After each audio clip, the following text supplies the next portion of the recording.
이번 책 그리스인 조르바는 이윤기 번역으로 읽었는데요. 이 책 마지막에서 그 매진말격에 해당되는 20세기의 오디세우스는 번역가 이윤기가 이 작가 이 카잔차키스와 그리고 그리스인 조르바 전체 작품을 요약해서 설명하고 있는데요. 글이 참 아름답습니다. 그래서 20세기의 오디세우스 이 좋은 글을 그대로 한번 읽어보겠습니다. 20세기의 오디세우스. 일정한 도덕률의 틀 속에서 온전하게 제 몫의 삶 누리기를 마다하고 떠돌이 앞소리꾼이 되어 영혼의 자유를 외치는 거인.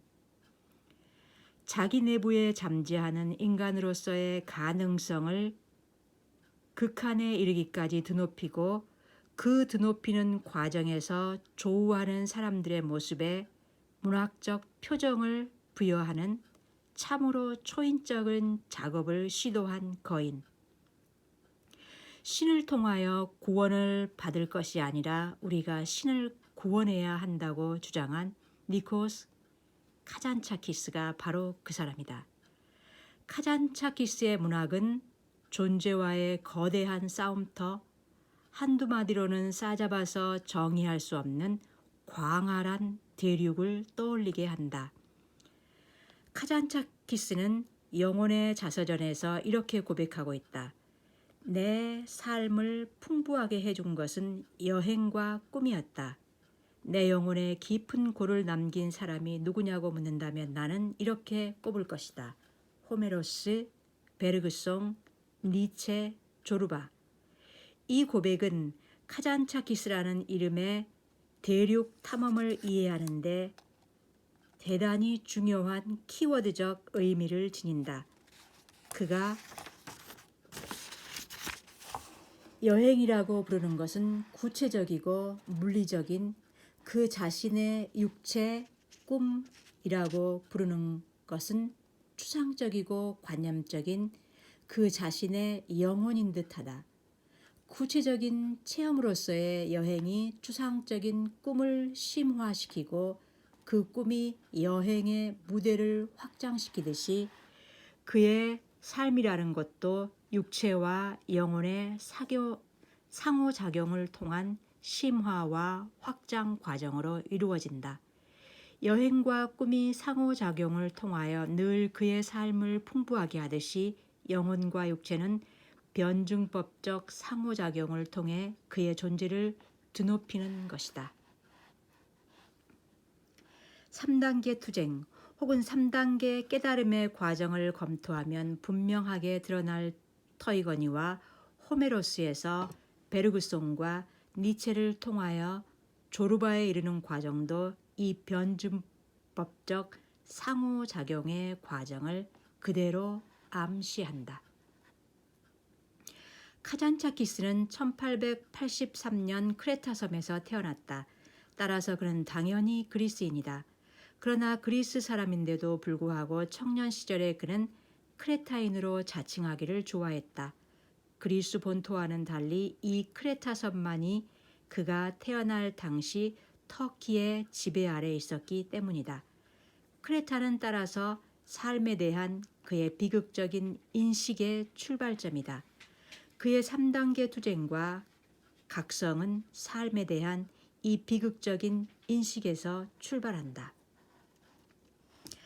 크레타는 신들을 길러낸 그리스 신화의 보금자리.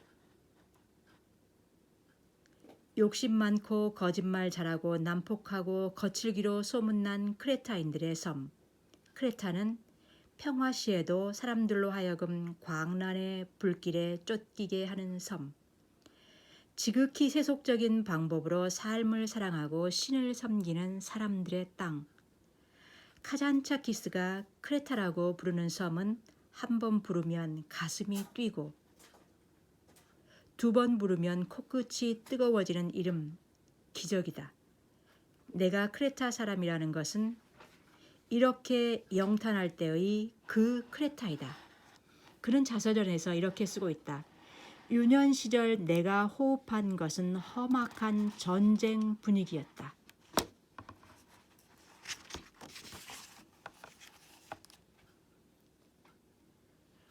크레타인과 터키인은 서로 만날 때마다 화를 사귀느라고 수염을 쥐어뜯었고 거리를 활보하는 터키인들의 면전에 기독교들은 침을 뱉고는 했다.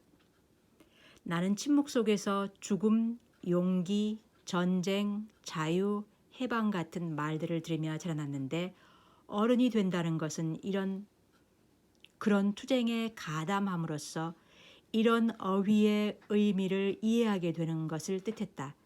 아버지 미알리스 대장은 9살 배기 아들을 데리고 터키인들 손에 겨수용을 당한 기독교인들의 발에 입을 맞추게 함으로써 그들의 죽음에 경의를 표하게 하고는 명령했다. 잘 보고 죽을 때까지 결코 잊어서는 안 된다. 아버지, 누가 이분들을 죽였어요? 아버지는 짤막하게 대답했다. 자유. 터키로부터의 독립전쟁에서 참담한 피난 생활을 경험하고 사춘기에 이른 그는 자유와 자기 해방에 대한 목마름을 3단계의 투쟁으로 요약해낸다. 이것이 바로 그가 최초로 세우게 되는 3단계 투쟁 계획이다. 압제자 터키로부터 해방을 쟁취하기 위한 1단계 투쟁. 우리 내부에 터키라고 할 수 있는 무지, 악의, 공포 같은 모든 형이상학적 추상으로부터의 해방을 쟁취하기 위한 2단계 투쟁. 우상이라고 일컬어지는 것, 우리가 섬기는 중에 우상이 되어버린 모든 것으로부터 해방을 쟁취하기 위한 3단계 투쟁. 1단계 투쟁은 크레타가 터키로부터 해방되는 순간에 완료된다. 그러나 그 이후로도 크레타와 터키는 그의 염두를 떠나지 않는다. 그에게는 온 세상이 크레타와 터키였던 것이다. 따라서 그가 크레타와 터키라고 한 것은 고뇌와 아픔을 느끼게 하는 대상이자 인간을 물리적으로 압제하는 모든 것의 상징이지 크레타와 터키 그 자체에 그치는 것이 아니다. 이 크레타와 터키는 그가 투쟁의 양식을 바꾸는 데 따라 정신과 물질이 되기도 했고 영혼과 육체가 되기도 했으며 성스러운 것과 속된 것이 되기도 한다. 카잔차키스의 삶은 보이는 존재와 보이지 않는 존재, 육체와 영혼, 물질과 정신, 내적인 것과 초월적인 것, 사색과 행동 등등의 영원히 모순되는 반대 개념에서 하나의 조화를 창출하려는 끊임없는 투쟁으로 이루어진다. 조국 그리스를 축으로 74년의 생애를 프랑스, 영국, 독일, 이탈리아, 러시아, 중국, 일본, 팔레스타인, 이집트 땅을 누비고 다닌 그의 생애는 오디세우스를 떠돌기를 연상시킨다. 실제로 이 방황의 여정은 33,333행의 시로 이루어진 오디세이아에 장엄하게 그려진다. 이 거대한 서사시의 행수인 33,333은 상호 대극하는 두 개념과 그 개념의 합일, 그가 평생의 숙제로 삼은 3단계 투쟁을 상징하는 것으로 보인다. 카잔차키스의 문학이라고 불리는 것은 이 가파른 투쟁의 오르막길 구비구비에서 그가 피워낸 꽃이라 할 수 있다.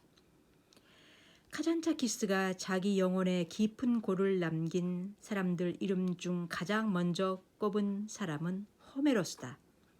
그리스 민족 시인 호메로스는 그의 고향 크레타이자 조국 그리스 그 자체이기도 하다. 그는 호메로스에서 출발한다. 호메로스라는 이름은 카잔차키스라는 존재의 정체이기도 하다.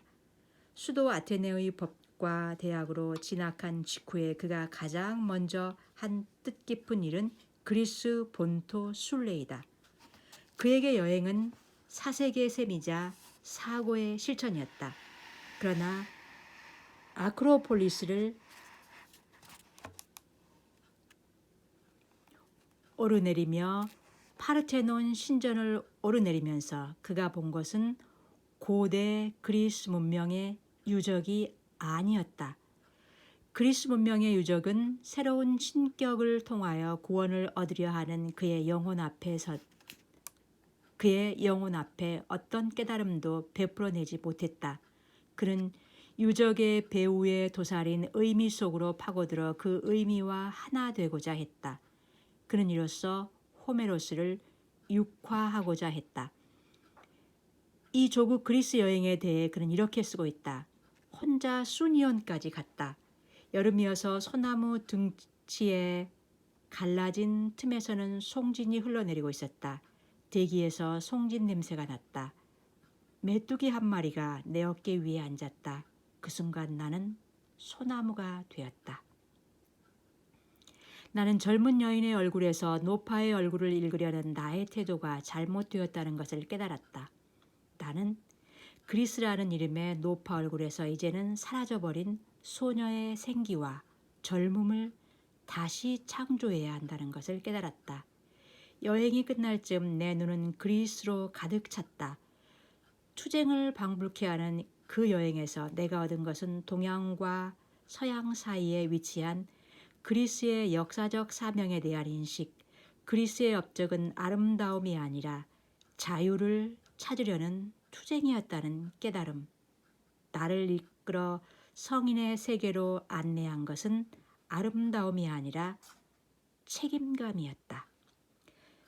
1883년 2월 18일 늙은 산파는 갓 태어난 니코스 카잔차키스의 두 다리를 모아 쥐고 등불 가까이 들고 가서 찬찬히 살펴보고는 이렇게 말한다. 이에 언젠가는 주교가 될 테니까 내 말 유념하세요. 어린 시절부터 이 예언을 믿었던 그는 자신을 주교 제목으로 여기고 성직에 대한 예감과 함께 강한 책임감을 느끼고 있었다고 한다.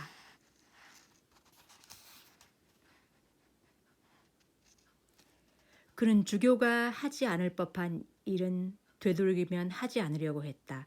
그러나 뒷날 여느 주교가 실제로 어떤 일을 하고 있는가를 알고 난 뒤부터는 여느 주교가 하는 일은 절대로 하지 않으려고 했다. 그는 특별한 주교가 되는 희망에 사로잡혀 있었던 것이다. 카잔차키스의 조국 순례 여정에는 아토스산도 특별한 성지로 포함되어 있었다. 아토스산은 여차하면 내려오지 않기로 결심하고 그가 오른 산. 아토스산은 기암 절벽의 험산. 아토스산은 수도원과 수도승의 산. 사람이 기거하는 곳이라고는 깎아지는 듯한 절벽에 제비집처럼 붙어있는 수도승들의 암자뿐. 성모 마리아에게 봉헌되고부터 1000년 세월이 지나도록 성산 아토스는 여자가 오른 적이 없는 산. 여자뿐만이 아니라 염소나 닭이나 고양이 따위에 짐승의 암컷도 발을 들여놓은 적이 없는 산. 영혼은 천사의 몫이고 육신은 악마의 몫이라는 가르침에 익을 대로 익어있던 그가 수도승들의 고통스러운 금욕의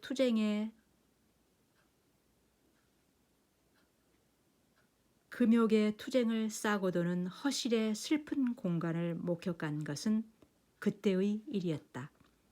그는 아토스산 순례길을 이렇게 시작된다. 종신형을 살기 위해 어두운 감옥으로 들어가는 느낌이 들었다. 악마와 지옥의 불길과 피투성이 젖가슴을 한 매춘부 아니면 뿔이 달린 지옥의 괴물 그림이 벽면을 메우고 있었다. 사람들에게 겁을 주자는 교회의 갈망이 그대로 투영된 묵시록적 협박. 사람을 천국으로 데려가는 것은 사랑이 아니라 두려움일 것이라는 인상을 받았다. 카잔차키스는 이 산에서 고행을 통하여 천국에 이르려는 무수한 거짓 수도승들을 만난다. 그 중에는 반미치광이 수도승도 있었다.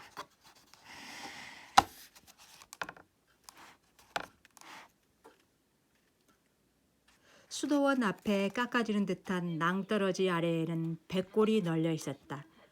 고행을 통하여 날개를 얻었다고 믿고 절벽 아래로 몸을 던져본 미치광이 수도승들의 백골이다.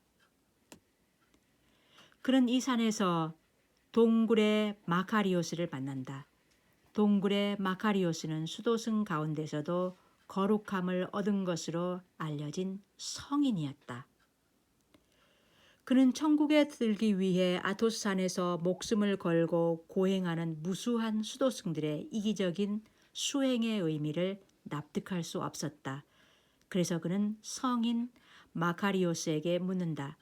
카잔차키스가 한 얘기 중에 수도자는 극락행을 이루고 중생을 제도하는 보살을 연상시킨다. 저는 천국에서도 도무지 평안을 느낄 수 없었다는 어느 수도자 얘기를 들은 적이 있습니다. 그 수도자가 한숨을 쉬자 하느님이 불러서 왜 한숨을 쉬느냐고 물었다지요. 그러자 그 수도자는 천국의 한 가운데로 저주받은 자들의 눈물의 강이 흐르는데 어떻게 평안할 수 있겠습니까? 하고 반문하더랍니다. 고행을 통하여 혼자 천국에 드는 것이 마침내 무슨 의미가 있는 것입니까? 성인은 성호를 그은 다음 하늘을 향해 침을 뱉고 외친다. 사탄아, 물러가거라. 그는 물러나지 않았다. 어르신, 저는 사탄도 아니고 어르신을 유혹하러 온 사탄의 심부름꾼도 아니올시다. 저는 순진하고 소박한 농부처럼 그렇게 천국과 지옥을 믿고 싶은 청년일 뿐입니다. 사람의 육체 또한 하느님께서 당신의 형상에 따라 빚으신 작품입니다. 어째서 육체를 부정해야 하느님 나라에 들 수 있는지 몰라서 이러는 것입니다. 너에게 화 있으라. 지옥으로 떨어진 악마도 같은 주장을 했다. 너의 이성에, 너의 자아에 저주가 내릴 것이다. 어르신, 바로 그 자아가 있어서 인간은 짐승을 뛰어넘어 하느님을 섬깁니다. 그 자아를 가볍게 여겨서는 안 되지요. 그러던 자아가 하느님을 능멸하게 되었다. 이제 그 자아를 소멸시킬 수 있는 것은 죽음뿐이다. 죽음은 노새이니 이제 그 노새를 타고 떠날 일이다. 성인은 이 말 끝에 빙그레 웃었다. 그가 웃는 까닭을 묻자 성인은 대답한다. 이토록 행복한데 어찌 웃지 않을 수 있겠느냐. 나는 시도 때도 없이 노새의 발소리를 듣는다. 죽음이 다가오는 소리인데 어찌 행복하지 않으랴. 겨우 이런 대답이나 듣자고 삶을 거부하고 육체를 부정하라는 겨우 이따위 대답이나 듣자고 그 험한 바위산을 기어 올라왔단 말인가. 아직은 때가 아니다. 내게 삶은 아직도 아름답다. 내 눈에 보이는 세계는 아직도 아름답다. 나는 이 세계를 증발시킬 수는 없다.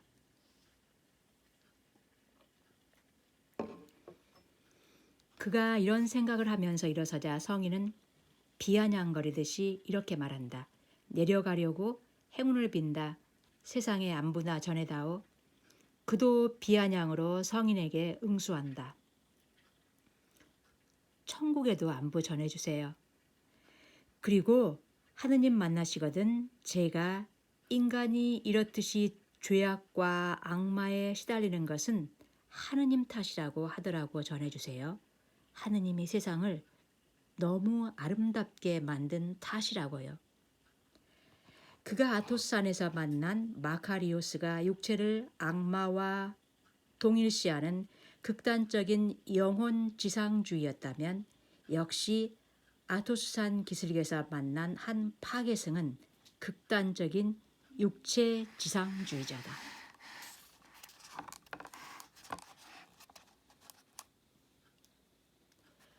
거드름을 피우던 마카리오스와는 달리 파괴승은 청년 카잔차키스에게 고해하듯이 이런 고백을 했다. 내 나이 벌써 20살이 되기도 전에 수도승이 되었어요. 그로부터 근 20년 동안 나는 저 아토스산 수도원에서 하느님 말씀만 묵상했어요. 태어난 뒤로 한 번도 여자를 가까이 해본 적이 없으니 여자에 대한 열망으로 괴로워할 일이 있었을 리 없지요. 날이면 날마다 손바닥에 굳은 살이 박이도록 땅바닥을 짚고 기도를 올렸지만 하느님은 내 앞에 나타나 주시지 않았어요. 나는 절망한 나머지 하느님께 간구했지요. 하느님, 나같이 하찮은 인간이 무슨 수로 하느님 뵙는 영광을 누릴 수 있겠습니까만 한순간이라도 좋으니 이승 것이든 천국 것이든 구원의 기쁨을 경험할 수 있게 하시어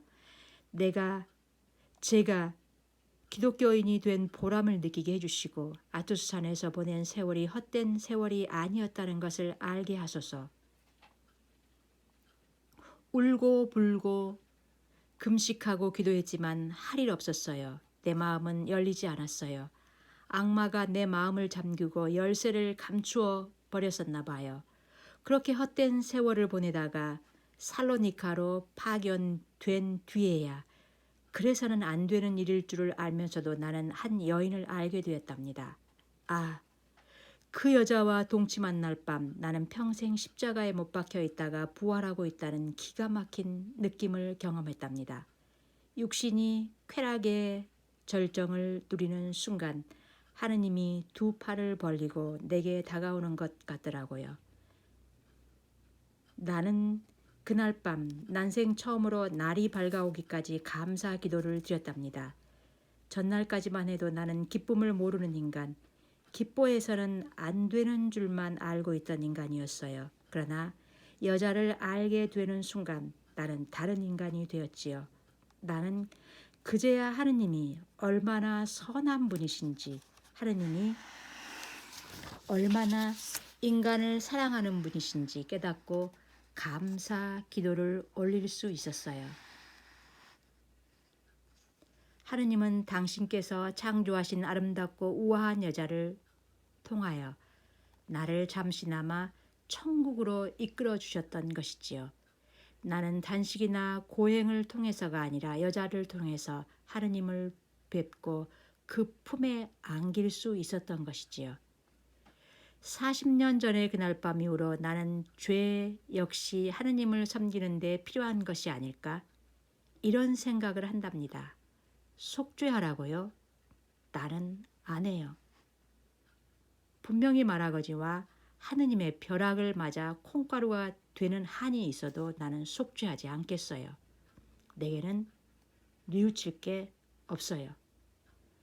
마카리오스 성인의 가르침과는 사뭇 다른 그 파괴승의 고의를 듣는 순간은 청년 카잔차키스가 새로운 십계명을 찾아 긴 여정에 오르는 순간이기도 하다. 그에게는 육체와 영혼의 이분법을 뛰어넘는 새로운 십계명이 필요했다. 1908년 아테네에서 대학을 마치고 파리로 간 카잔차키스는 이곳에서 생철학자 앙리 베르그송을 만난다. 베르그송은 카잔차키스가 자서전에서 민족 시인 호메로스 다음으로 꼽는 사람이다. 그는 베르그송의 철학에서 무엇을 보았던 것일까? 베르그송에 따르면 인간이 보편적으로 경험해 온 기나긴 진화의 역사는 경화된 메커니즘으로부터 새로운 자유로운 존재를 창출하기 위한 생의 도약의 역사다. 따라서 인간의 삶이라는 것은 부단한 창조의 영원을 향한 도약과 생의 충동으로 이루어져 있다. 그가 베르그송에게 경도된 것은 인간 존재란 신이 어떤 목적에 따라 창조한 것이 아니라 인간이 딛고 넘어가게 마련된 단계에 불과한 것. 따라서 신이라고 하는 것은 그 도약의 디딤돌로 인간이 창조한 것일지도 모른다는 자기의 예감을 베르그송의 생철학에서 확인할 수 있었기 때문이다. 기독교와 인연을 끊고 삶과 외로운 싸움을 벌이기로 마음먹은 호전적인 청년에게 이 만남은 충격적인 시대사조의 체험이었다. 카잔차키스를 군축하는 정신의 피라미드 바닥에는 또 한 사람의 유럽 철학자가 있다. 베르그송 다음으로 그가 저서를 통해서 만나게 되는 철학자는 니체다. 니체의 초인을 인류의 희망이라고 부르면서 그는 자서전에서 이렇게 쓰고 있다. 구원의 문은 우리 손으로 열지 않으면 안 된다. 이제 우리에게 초인은 희망이다.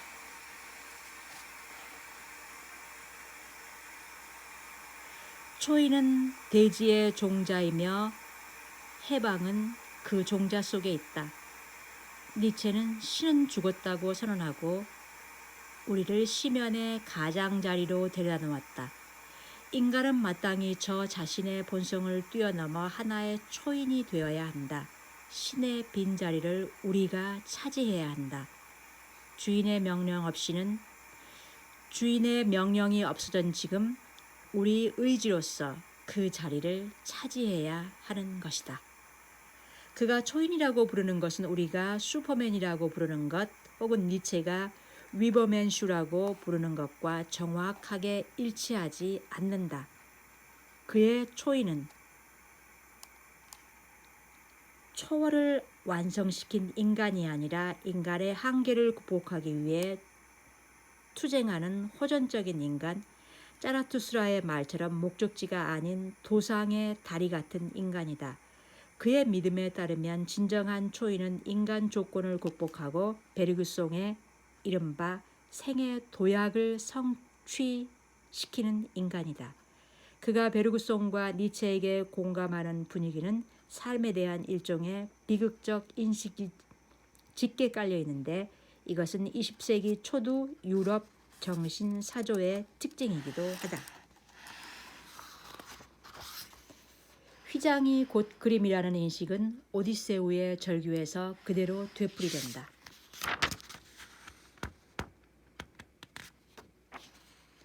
너 오디세우스여, 오디세우스의 영혼이여, 내 고향 이타케에 집착하지 말라.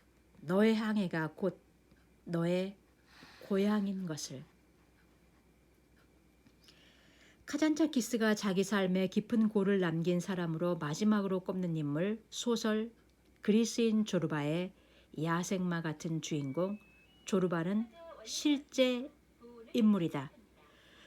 조르바라고 하는 호쾌한 기인이 있었다. 행적이 대체 얼마나 기이했는지 조르바의 어록을 한번 펼쳐본다. 새끼손가락 하나가 왜 없느냐고요? 질그릇을 만들자면 물레를 돌려야 하잖아요. 그런데 왼손 새끼손가락이 자꾸 거치적거리는 게 아니겠어요? 그래서 도끼로 내리쳐 잘라버렸어요. 하느님요? 자비로우시고 말고요. 하지만 여자가 잠자리를 꿰는데도 이거 거절하는 자는 용서하지 않을 거려. 거절당한 여자는 풍차라도 돌릴 듯이 한숨을 쉴 테고 그 한숨 소리가 하느님 귀에 들어가면 그자가 아무리 선행을 많이 쌓았대도 절대 용서하시지 않을 거라고요. 도 닦는 데 방해가 된다고 그걸 잘랐어. 이 병신아, 그건 장애물이 아니라 열쇠야, 열쇠.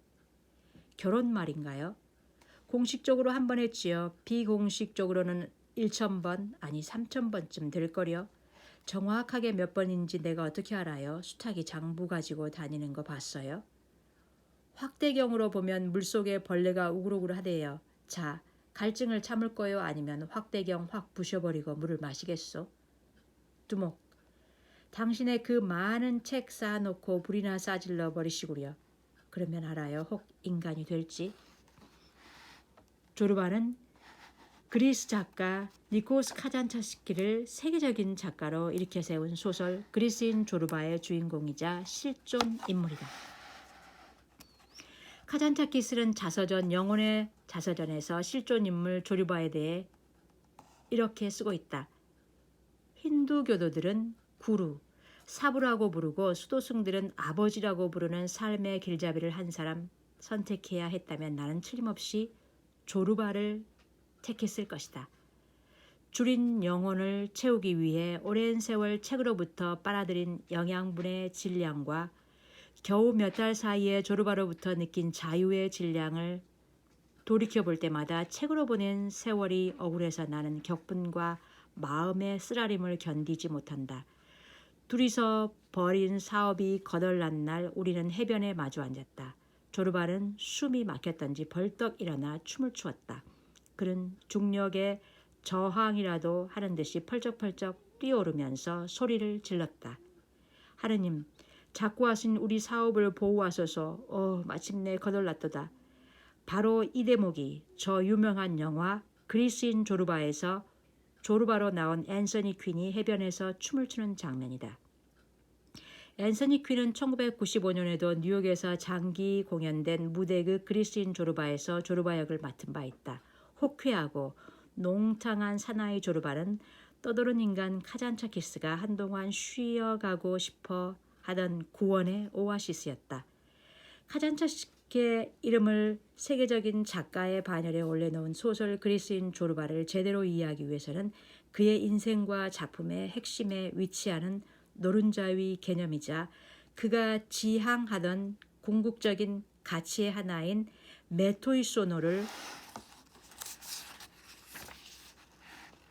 이해하지 않으면 안 된다.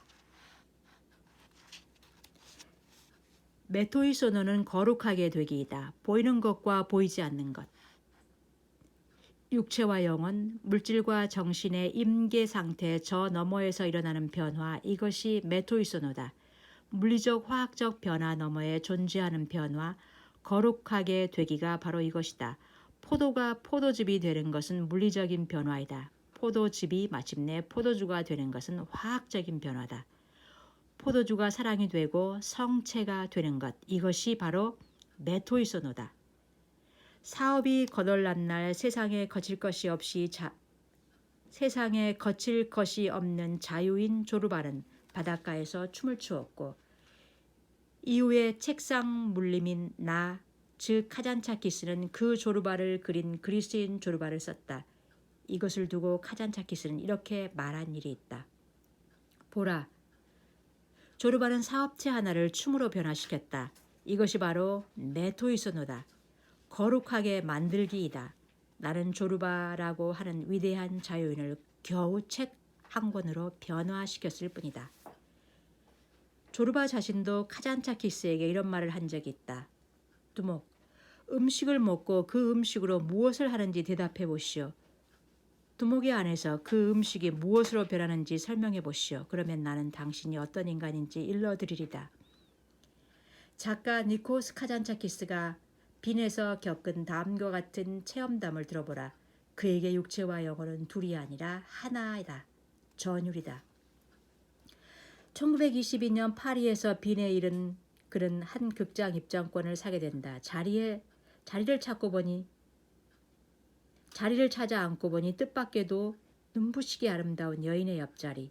그는 친구들에게 등을 떠밀리지 않으면 음식점에도 못 들어갈 정도로 수줍음을 많은 사람이었는데 그날만은 불가사의하게도 먼저 여인에게 말을 걸게 되었다. 두 사람은 곧 스스럼 없이 이야기를 나누게 되었다. 여인은 연극이 지겹다고 했고 그 역시 그렇다고 했다. 두 사람은 밖으로 나와 산책으로 저녁 나절을 보냈다.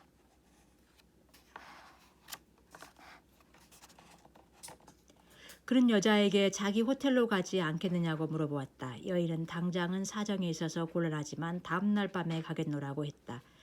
그는 고향 아테네에 아내 갈라테아가 기다리고 있다는 사실도 잊어버리고 호텔로 돌아와 여인과 어울리는 행복한 순간을 상상하면서 잠이 들었다.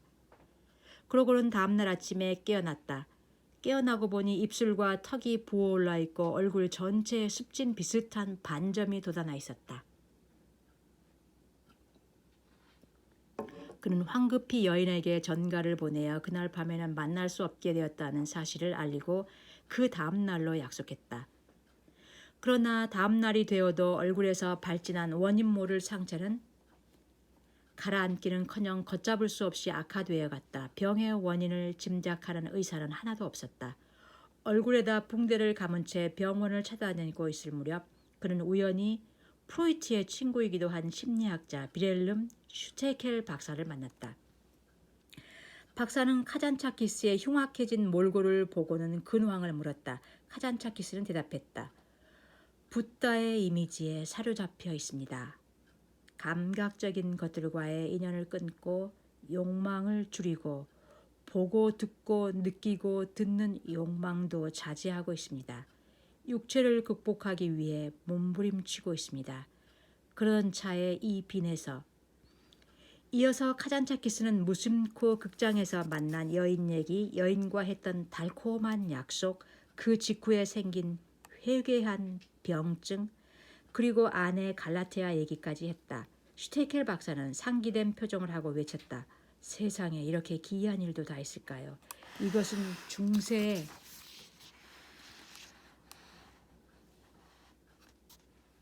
있었지만 지금은 사라진 성자의 병이라는 희귀한 병입니다. 중세 금욕주의자들은 어두운 동굴에 응거하고 극기를 통하여 육체를 마멸시킴으로써 영혼의 자유를 얻으려고 했지요.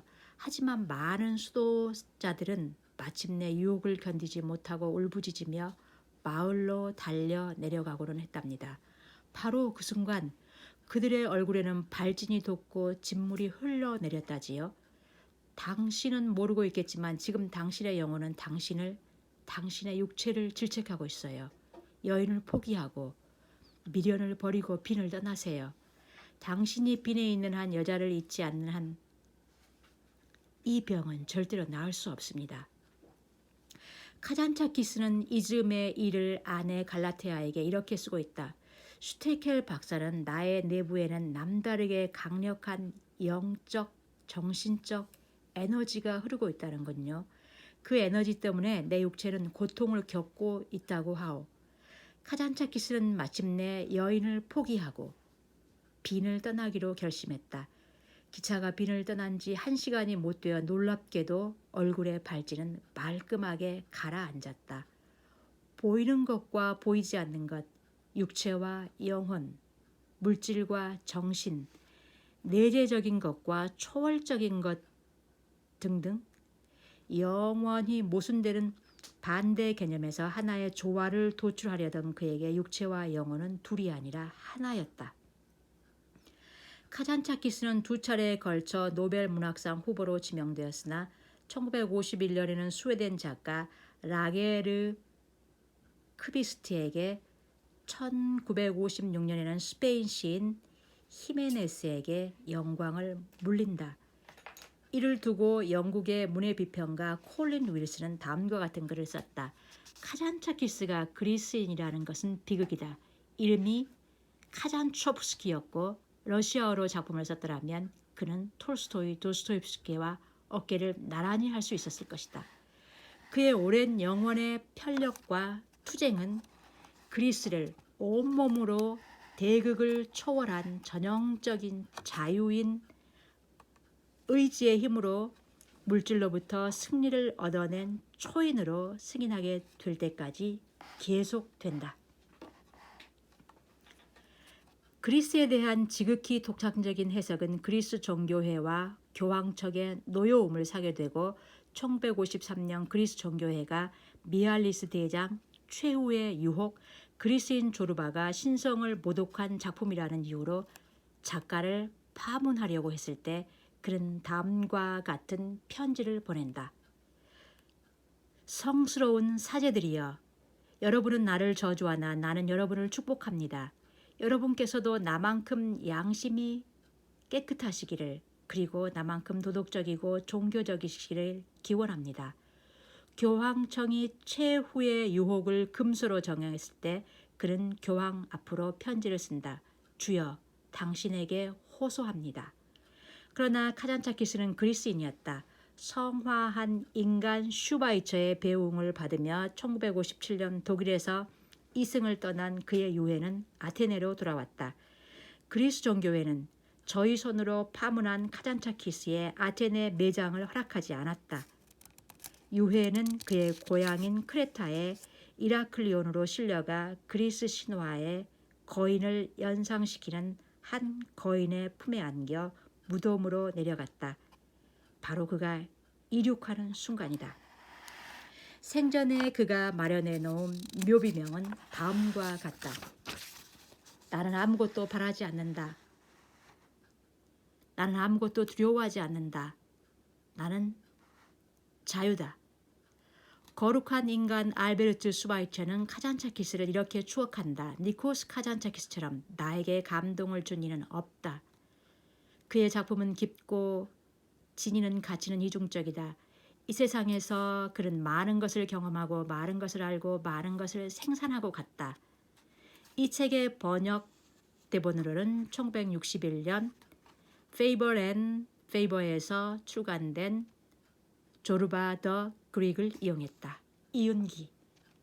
네, 끝까지 들어주셔서 고맙습니다.